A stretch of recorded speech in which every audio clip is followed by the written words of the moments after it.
2016, Indian Prime Minister Narendra Modi visited Iran, his first trip to the country as Prime Minister. And there he talked about dosti. It was an interesting choice of word. Dosti means friendship in Hindi. Dost means friend in Farsi. That's the language spoken in Iran. It tells you how similar the two cultures are.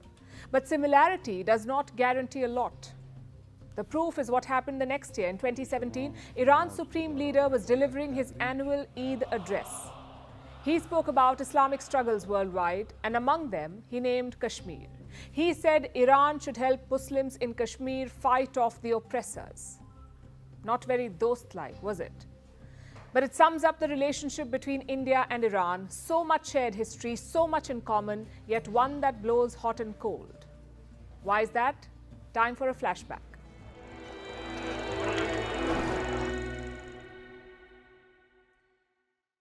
Let's go as far back as possible.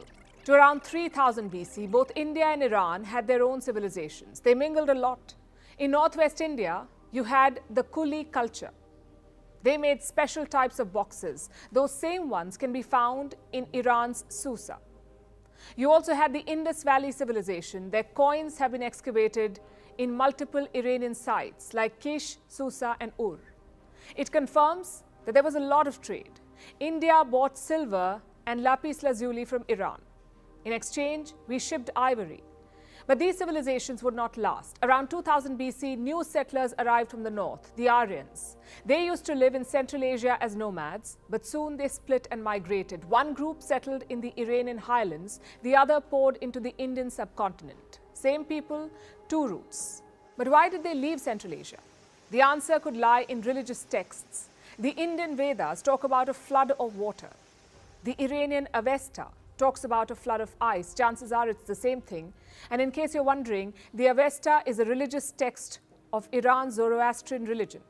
It used to be the state religion of Iran, but when Islam came, it faded away. More on that later. For now, back to 2000 BC. India and Iran were now home to people from the same family. So more mingling happened. The name India is derived from Persian. In Persian, the Indus River is called the Hindu.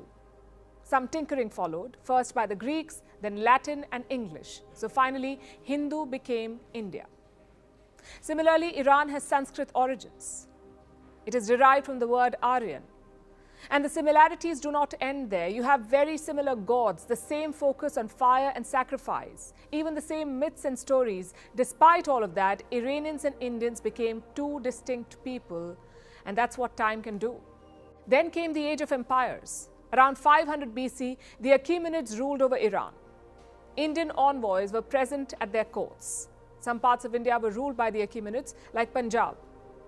Many Indians also fought in Persian armies.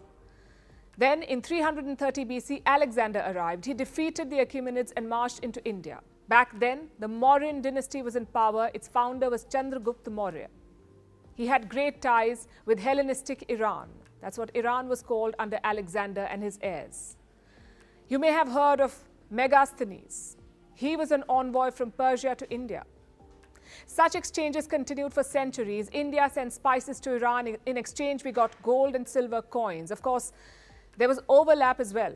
India occasionally controlled places like Kabul, Kandahar, and Sistan. These became meeting places. Indians and Iranians would mingle here. They would exchange ideas, religious teachings, and poetry. Many Indian rulers also traced their origins to Iran, like the Ranas of Udaipur and the Pallavas in southern India. Then came Islam. In 650 AD, Arab armies invaded Iran. Slowly, the people were converted to the new religion. Iran gradually became a Shia Muslim country. Years later, India too was under Muslim rule. First, under the Delhi Sultanate, then under the Mughals. Two empires came to dominate both countries: the Safavids in Iran and the Mughals in India.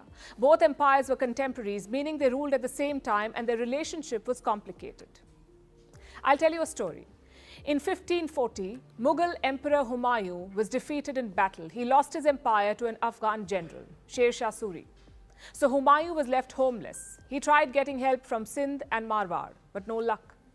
Then in 1544, he reached Iran. The Safavid ruler welcomed him in court. He also offered him help.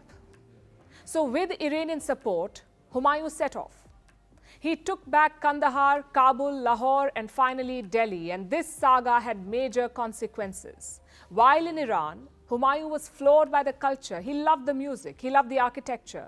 So when he returned to India, he brought back Persians. Dozens of them accompanied Humayun. They got plum jobs in the Mughal system. In fact, Persian became the official language of the Mughal court. Ordinary Indians could not speak it. They did not even know where Persia was.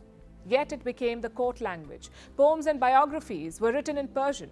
But coming back to the Safavids, why did they help Humayun? Good old foreign relations. Despite being contemporaries, the Mughals and Safavids did not fight a lot. I mean, they had reasons to. They shared a border. They belonged to rival Islamic sects. Yet, not many wars. The reason was strategy. Safavids faced a pressing threat to their west, the Ottoman Empire, so they could not afford wars in the east as well. The two empires also had a common enemy, the Uzbeks. All of this kept the two from clashing. They did fight occasional wars over Afghanistan, but mostly it was calm. And when the British came, it was too calm. They cut India off from Iran. So centuries of exchanges came to an end. Something similar happened recently. A foreign power came in between India and Iran, that is the United States. Now, India and Iran had different colonial experiences. Iran was cut up by two powers, Russia and Britain. India was fully under British control. Their freedom movements also looked very different.